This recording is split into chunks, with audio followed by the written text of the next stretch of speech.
Eric, Peter, and I decided to head downriver and do some walk and wade fishing for the brookies. Both Eric and I spent time educating Peter about where the trout would be holding.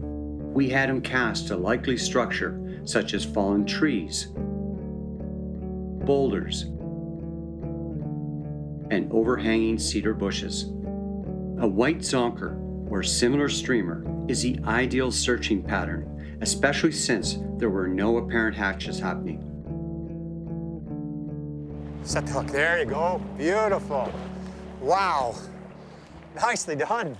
Keep the line down. Keep your pole down in the water. That way it won't, you don't want them to come to the surface and kind of start thrashing by the surface because that's when they can get off. Okay, come in like that there. There we go. All right, Peter.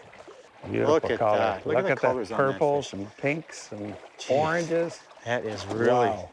It's got to be one of the most beautiful fish around. Look at that. Very nice. Gorgeous looking fish. There he goes. Wow. That fish we caught, he actually tore that fly up a little bit there. So fortunately, I have another one just like that. Yeah. Of course you do. And we're going to take a few minutes just to tie up again, just to be safe rather than sorry. Yeah. And again, well done on that fish. Awesome job. That's great. All righty.